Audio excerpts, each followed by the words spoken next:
Que Deus nos abençoe. Quero agradecer a Deus por mais uma oportunidade de chegar até você através desse canal YouTube. Se inscreva ali no canal e participe conosco desse trabalho. Hoje quero falar num tema intitulado Busca a imagem verdadeira. Busca a imagem verdadeira. O mundo está cheio de estereótipos. O mundo, todas as pessoas querem se refletir numa outra pessoa. Sempre as pessoas buscam um exemplo para se guiar, para se conduzir. Algumas pessoas buscam esse exemplo em artistas, atores, atrizes. Outras pessoas buscam essa imagem em cantantes e as pessoas idealizam a sua vida nesse cantante, nesse cantor, nessa pessoa que eles pegaram como exemplo para a sua vida. É evidente que muitas dessas pessoas não são, na verdade, um exemplo, mas é a imagem que a pessoa quer se refletir naquele outro artista. É como se fosse um espelho. A pessoa se vê no espelho e quer ver a imagem dele ali. Então, toda vez que vê um cantante, um ator, uma pessoa que tem fama, de repente, uma pessoa que está na moda, ou influencer, que chama hoje, youtuber, né? Essas pessoas que estão influenciando pelas redes sociais, que estão fazendo um trabalho, né? Que hoje se toma como emprego, como se fosse trabalho, mas todo mundo quer se idealizar nessa pessoa. E então, nós vemos que constantemente o mundo está se enchendo de pessoas que querem ser um exemplo na vida e que querem guiar a vida de outras pessoas. Mas será que essa imagem que você está querendo refletir, essa imagem na qual você está querendo se espelhar, será que essa é a imagem verdadeira? Será que ao final de contas, ao final de tudo, essa pessoa, quando você conseguir chegar até lá, você vai se sentir feliz, você vai se sentir realizado, você vai se sentir completo? Então, parte dessas interrogantes que eu vou responder hoje, nesse tema que eu tenho intitulado Busca a Imagem Verdadeira. Então, Deus nos criou através de um desenho. Nada pode surpreender a Deus. Deus nos criou através de um desenho. Um desenho que não foi produto de uma improvisação, e sim de um planejamento que surgiu no coração de Deus lá na eternidade. Ainda no momento que o homem decidiu pecar, esse momento aí não surpreendeu Deus. Deus não ficou surpreso, disse, olha, o que aconteceu? Não estava nos meus planos. Não, Deus não se surpreendeu com isso aí. Ele não ficou também de braço aberto, pensando e agora, o que eu vou fazer? Não, ele já tinha um plano. Não podemos pensar, amado, que Deus ficou surpreso com a conduta do homem. Quando o homem pecou e decide desobedecer a Deus, Deus não ficou surpreso com isso, surpreendido. De maneira nenhuma. Deus conhece os corações dos seres humanos. Se não existe nada de você, ouça o que eu estou dizendo, não existe nada de você e eu que possa surpreender a Deus. Nada do que você faça ou deixe de fazer vai surpreender a Deus, vai surpreender o Senhor. Nem um pensamento, nem uma ação, sabe? Ele sabe tudo, amado, ele sabe tudo. Então, quando o homem peca, Deus já tinha um plano traçado. Lá em Gênesis capítulo 3, versículo 15, vamos lá. Como nós falamos da Bíblia, então é importante você ter a Bíblia na mão sempre que a gente fala, né? Gênesis capítulo 3, versículo 15, diz assim: eu farei com que você e a mulher sejam inimigas, né? A serpente lá no princípio, uma da outra, e assim também serão inimigas as suas descendências e a descendência dela. A descendência esmagará a sua cabeça e você picará o calcanhar da descendência dela, né? Que eternamente ia ter uma descendência que ia estar em briga, né? Por causa daquele pecado, chamado de pecado original, chama-se de aquele primeiro pecado que aconteceu lá. Então, quando o homem peca, Deus já tinha um plano, já Deus tinha se estabelecido, Deus sabia, Deus não ficou surpreso, dizendo, agora o que é que eu faço, né? Deus estabelece um plano eterno, um propósito eterno para remir o homem e livrá-lo do pecado da morte. Quando Deus faz o Adão, ele faz um desenho. Olha, Deus fez as árvores, Deus fez tudo o que ele fez no mundo pela sua palavra. Deus diz e se fez. Mas quando Deus criou ao homem, Deus o criou à imagem e semelhança dele. Deus fez um desenho. E Deus deu ao homem o poder e a inteligência de governar sobre todas as coisas que ele tinha criado, para que ele cuidasse daquele jardim do Éden. E Deus o criou ao homem sadio, né? Não tinha pecado, então não tinha corrupção, não tinha enfermidade, não tinha nada disso existia. Deus o criou para que vivesse bem. Deus preparou um cenário maravilhoso para o homem, onde não faltasse nada. Não faltava nada para o homem. O homem tinha tudo o que ele precisava da criação, ele tinha ali. Tudo o que o homem precisasse estava aí. Mas Deus, toda a criação das outras coisas, Deus fez por meio da sua palavra. Enquanto ao homem, Deus faz um desenho. Deus preparou um desenho desde a eternidade. Faz um desenho de barro, depois ele sopra nas narinas fôlego de vida. E ali, nesse ato, não somente sopra fôlego de vida para o homem respirar. Também Deus sopra capacidade, possibilidade do homem decidir pelas suas ações, responsabilidade pelas suas coisas, suas obras que ele faz. Deus sopra inteligência, transmite inteligência, capacidade de pensamento, inteligência, capacidade para gerar a decisão própria. Estou falando antes do pecado. Lembremos que o pecado predispôs, ou vamos dizer assim, afetou significativamente o arbítrio do homem. Então já o arbítrio já não é livre, né? Porque ficou já com uma predisposição por causa do pecado. Então, Deus transmite tudo isso. E o homem tem a capacidade de decidir pela sua vida. A única coisa que Deus não transmite para o homem, sabe o que é? Esses são os atributos de onipresença, onisciência, onipotência, que são atributos, vamos dizer essa palavra atributo, né? Mas na verdade são características que só pertencem a Deus, que são intransferíveis e só pertencem a Deus. Mas fora isso, Deus fez um homem inteligente. Deus fez um homem, olha, um ser criado da inteligência maravilhosamente. O homem se converte agora em um ser vivente. E quando pela culpa da mulher, olha só, e quando peca, ele culpa a mulher que Deus lhe deu, a Eva, né? Deus então expulsa eles dois do jardim do Éden. E Adão teve um filho. Vamos lá, Gênesis capítulo 5, versículo 1, pode ler comigo. Esta é a lista dos descendentes de Adão. Quando Deus criou os seres humanos, Deus os fez parecidos com ele. Eu já tinha falado em outras pregações a respeito disso, né? De como a imagem do homem foi mudando com o tempo. Deus criou o homem para que vivesse dias perfeitos. Um dia perfeito para Deus é como se fosse 1000 anos. E 1000 anos é como um dia, né? Lá em Pedro diz isso aí. Então, quando Deus cria o homem e o homem decide pecar, então já o homem não conseguiu nem viver um dia perfeito de Deus. Um dia perfeito de Deus, como falavam os judeus daquele tempo, eram 1000 anos. 1000 anos. Adão não conseguiu viver 1000 anos. Adão viveu 930 anos. E agora já Matusalém viveu 969 anos. E então, Adão não conseguiu nem completar um dia perfeito. Porque o mandamento que Deus tinha dado para ele era que o dia que ele comesse daquela árvore, ele iria morrer. Mas Deus não estava falando que ele ia cair morto no chão naquele mesmo momento. Ele iria começar a morrer. Como é que é isso? Um processo de degradação, um processo de degradação, sim, até chegar até o homem que nós vemos agora, né? No versículo 1 diz que Deus fez o homem à imagem e semelhança de Deus. Agora, no versículo 3, diz assim, que com a idade de 130 anos, Adão gerou um filho, a sua imagem e semelhança.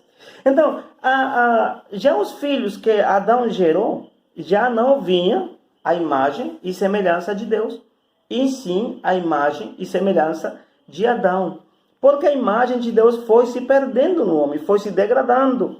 Começou gradativamente o homem a ficar velho mais rápido, o homem começou a envelhecer mais rápido, a morrer mais rápido. A natureza do homem, por causa do pecado, mudou muito, a genética começou a mudar, e o homem começou agora a sofrer os embates do tempo, né? Porque Deus tinha criado ele para ele não morrer, mas agora ele iria morrer, né? Então o homem começou a sofrer aquela degradação. A imagem de Deus começou a se perder, né? Em 2 Timóteo, já muitos anos depois, o apóstolo Paulo fala para o jovem Timóteo, um pastor jovem, né?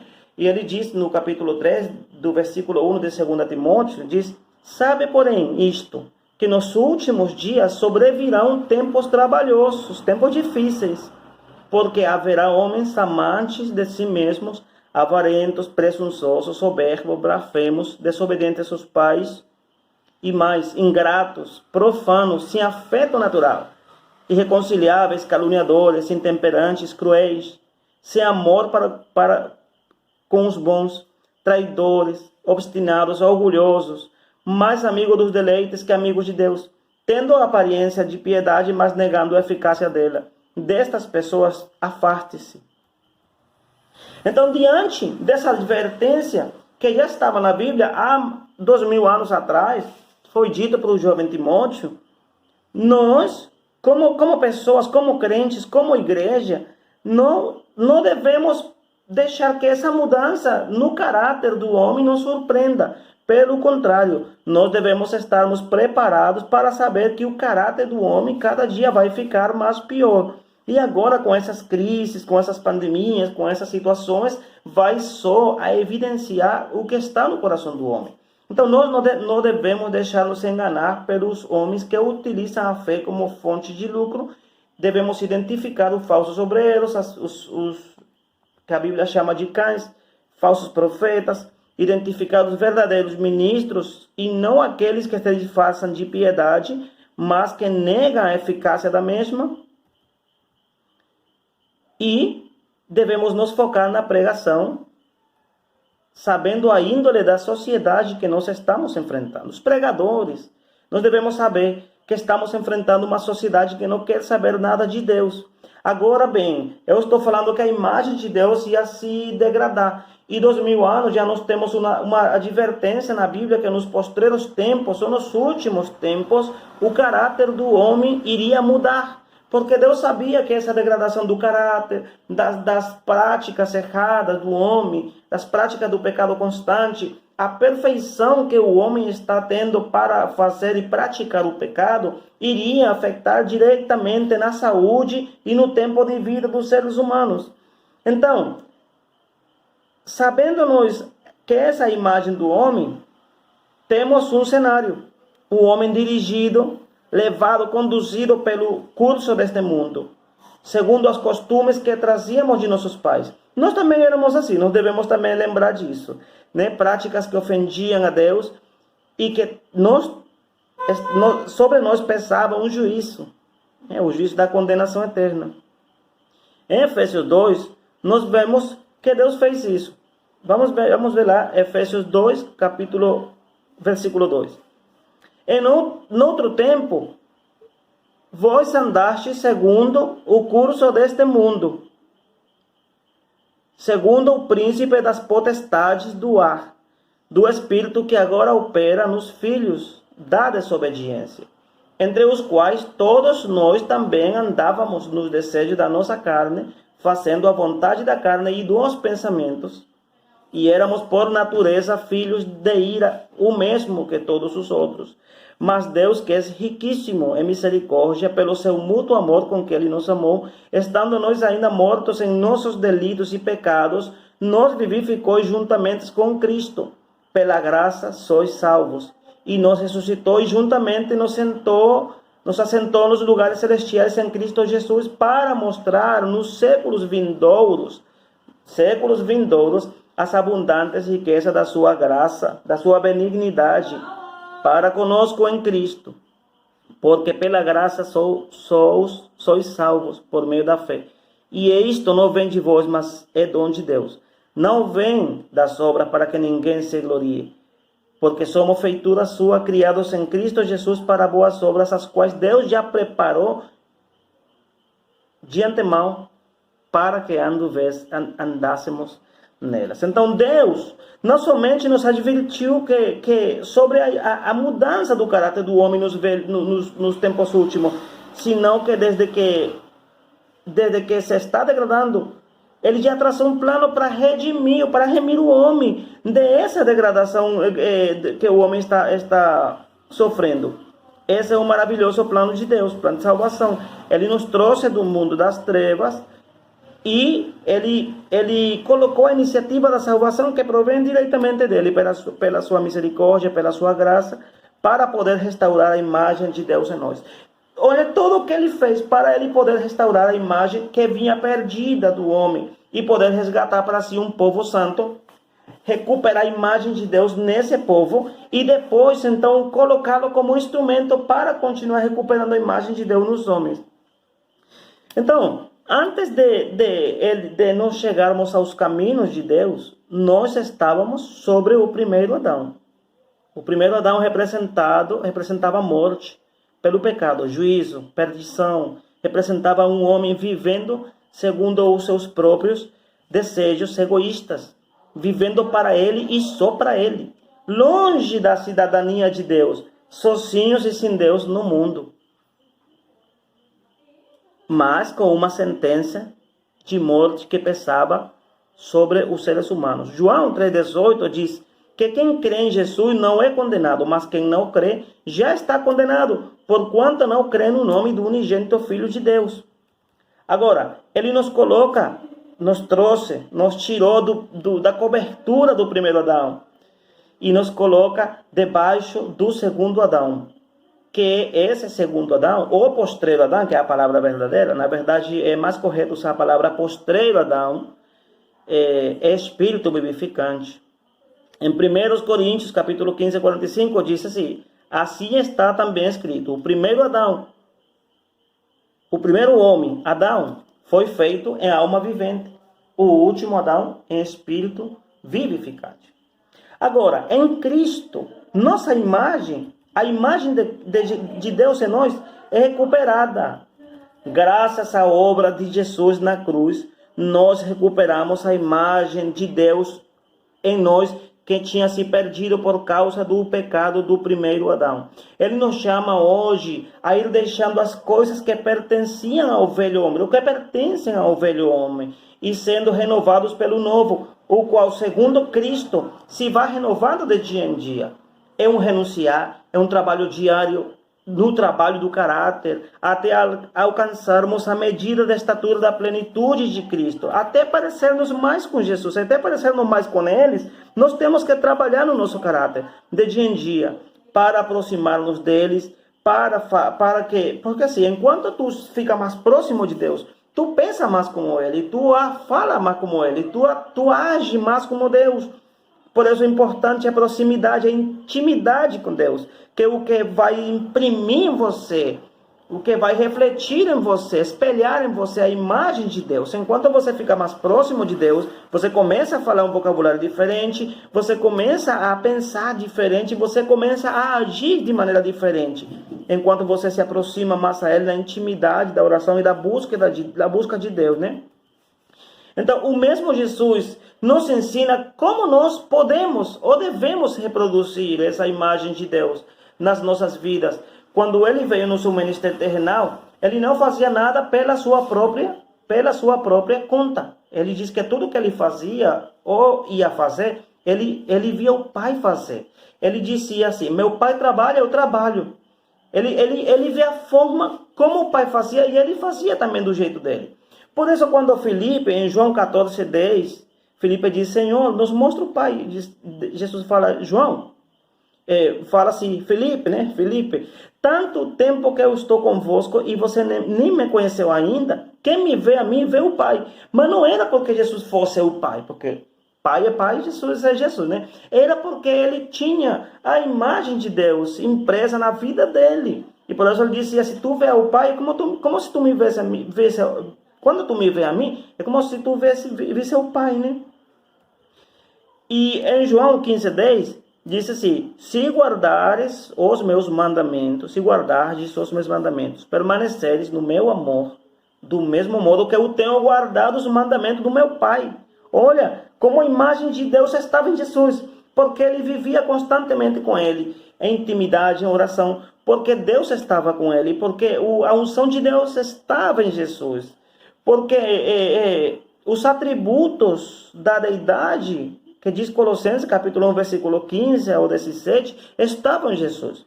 Então ele está falando com moral, ele estava dizendo, olha, eu estou ensinando você sujeito de fazer, porque eu faço como meu Pai faz. Então façam como eu, porque eu estou fazendo como meu Pai. Então Jesus produziu a imagem de Deus nele, e agora é para nós ter uma noção. Para nós poder ter uma noção da imagem do Pai, Jesus reproduziu a imagem do Pai nele. E mostrou, olha, quem me vê a mim, viu o Pai. Porque ele reproduziu a imagem de Deus em Jesus. E agora nós temos que reproduzir a imagem de Jesus nas nossas vidas, para que as pessoas possam ver a Jesus através de nós. Para que as pessoas possam ver Jesus através de nós temos que reproduzir nas nossas vidas, no nosso vocabulário, no nosso andar, no nosso agir, no nosso comportamento, no nosso testemunho, imprimir a imagem de Jesus em nós, para que as pessoas também, do jeito que nós vimos a imagem de Deus em Jesus, as pessoas possam ver em nós a imagem de Deus. Então é um chamado para a igreja, para os cristãos do mundo todo, né? Agora, é importante nós fazermos a seguinte pergunta. A pessoa que eu sou agora está refletindo a imagem de Jesus? Está espelhando a imagem de Deus? Do jeito que Jesus espelhava a imagem de Deus, e ele conseguiu dizer para Felipe, Felipe, quem me vê a mim já viu ao Pai. Era porque Jesus sabia que a imagem de Deus estava impressa nele. Então, dessa forma, nós também devemos aprendermos, né? Então, agora nós devemos refletir a imagem de Jesus, espelhar a imagem de Jesus nas nossas vidas, no nosso falar. Nosso falar deve ser um falar sadio. Os pensamentos, fruto do verdadeiro cristão, devemos ser pessoas sãs, sadios na nossa forma de ser, nossa forma de agir. Refletir a imagem de Jesus, espelhar a imagem de Jesus. O apóstolo Paulo dizia, sede imitadores de mim, como eu sou imitador de Cristo. Paulo dizia, eu prossigo o alvo. O apóstolo Paulo tinha muitas coisas, mas ele dizia, tudo o que eu tenho por lixo, com tal de prosseguir o alvo. E ele dizia, Paulo chegou a um ponto de dizer, sede imitadores de mim, como eu sou de Cristo.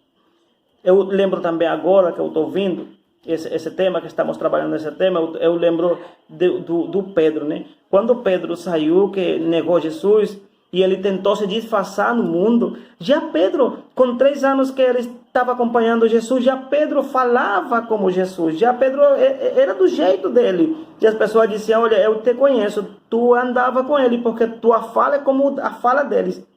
Então, nós devemos nos aproximar tanto a Deus para toda vez que você tem intimidade com Deus, se aproxima mais a Ele, você começa a falar como Deus, você começa a agir como Deus, sua vida começa a ser parecida com Deus. Então, não somente Pedro, Enoque foi um homem que caminhava com Deus na vida dele, caminhou tanto, se aproximou tanto a Deus, que Deus um dia levou ele. Aonde está Enoque nesse momento, eu não posso dizer, né?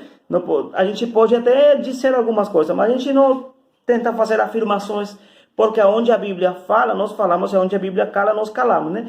E a Bíblia nos diz que aonde que está Enoque agora. Mas foi com Deus, porque Deus se levou a Enoque. Homens que fizeram diferença no mundo, porque falavam a linguagem de Deus, se pareciam com Deus. Então esse deve ser o nosso propósito, espelhar a imagem de Deus nas nossas vidas. Eu, por isso, quero com essa mensagem enfatizar a importância de nós sermos exemplo para o mundo. Não devemos nos relaxar aplicando pretexto, né? Tipo, eu ouço constantemente nas igrejas, veja Deus, não veja o homem. Olha, se nós andássemos bem, se nós se conduzisse bem em Deus, nós podemos dizer, veja nós, veja como nós nos conduzimos. E isso vai levar você a Deus. Se nós nos conduzimos de maneira correta, nosso testemunho vai levar pessoas diretamente aos pés de Jesus. Nós temos que ser pessoas, porque assim, nós dissemos, olha para Deus, mas olha, quando a pessoa vem para a igreja, que vê a pessoa, vê Deus sentado nos bancos? Não. Vê pessoas, seres humanos cheios de imperfeições e problemas. E é isso que as pessoas veem. Então, não podemos mandar as pessoas ver a Deus. Claro, como o alvo da salvação é Deus. Mas através de nós, do nosso testemunho, nós estamos fazendo uma calçada para eles caminharem. Com o nosso testemunho, nós estamos fazendo um caminho reto. Você não sabe quantas pessoas estão olhando para você, meu irmão. Quantas pessoas estão olhando para você, como você está se conduzindo na sua vida. Muitas pessoas. Então você que é olhado, que é uma carta lida para o mundo, aberta para o mundo ler, para o mundo poder ver Jesus na sua vida. Nós temos que nos rodear de pessoas tementes a Deus, sadios no falar, juntar-nos com pessoas espirituais. O jovem deve fazer isso também. Não se rodeie de pessoas que falam uma linguagem desagradável. Muito o vocabulário é ser influenciado pelo jeito da televisão, das formas que o mundo está falando. Olha, gente, nós devemos imitar a Deus. E também devemos imitar os homens que se conduzem bem em Deus e imitar a sua fé. Uma vez eu fui pregar num bairro de uma crente da igreja que eu dirigia, né? E algumas pessoas me deram mau testemunho da crente. Aí eles começaram a falar, não, eu para ser evangélico como fulana de tal, eu prefiro não ser. Aí eu não tive argumento no momento, somente eu alcancei a dizer isso para essa pessoa, para esse homem, disse, olha, tu conhece aqui na tua comunidade, mesmo sem ser da minha congregação, tu conhece alguém que se conduza de forma reta diante de Deus? Sim, eu conheço a pessoa fulano e fulano. Então, pois é, não veja o mau exemplo, veja o bom exemplo e se conduze com esse exemplo. Se essa pessoa conduz você aos pés de Cristo, então se conduza como essa pessoa. Então, nós temos que espelhar a imagem de Deus, porque com nossa conduta nós podemos distanciar as pessoas de Deus. E com nossa conduta, nós podemos trazer pessoas aos pés de Cristo. Nosso comportamento é uma calçada para as pessoas caminharem, para a pessoa chegar mais perto de Jesus. O objetivo com essa prédica, meu amado, é que você espelhe a imagem de Deus na sua vida. Deus recuperou a imagem de Deus em nós, imprimiu a imagem de Jesus, nos colocou no postreiro Adão, que é Jesus. Agora nós temos que espelhar a imagem de Jesus para o mundo. E assim sucessivamente, cada quem vai fazendo. E através da igreja, Deus vai aperfeiçoar a igreja primeiramente e as pessoas para reproduzirem de novo a imagem de Deus na vida das pessoas. Quem esse é o modelo de vida? É Jesus? Se não é Jesus, ponha Jesus no meio. Ponha Jesus como alvo. Diga, eu quero alcançar aí a esse nível. Eu quero alcançar o nível de Jesus. Porque o fim... O limite é até que todos cheguemos à unidade da fé e do conhecimento do Filho de Deus, a um varão perfeito, à medida da estatura da plenitude de Cristo. Vamos espelhar a imagem de Jesus. Vamos a sacrificar aquilo que custa trabalho nos vencer. Vamos vencer contanto que a imagem de Deus fique limpa diante das pessoas. Então, faça como o apóstolo Paulo. Paulo disse, sede imitadores de mim, como eu sou de Cristo. Na medida que os homens de Deus sejam imitadores de Cristo, imite a sua fé. E na medida que não seja, não imite a sua fé. Não imite pessoas que não imitam a Deus. Imite pessoas que imitem a Deus. Imite a sua fé. Em nome de Jesus. Que Deus nos abençoe. Que a paz do Senhor esteja com a sua vida. E eu desejo em Deus que seus projetos sejam realizados. E que Deus esteja lhe abençoando poderosa e grandemente em nome de Jesus. Que Deus lhes abençoe. Falou por aqui com vocês o pastor José Antônio. Deus abençoe, meu amado.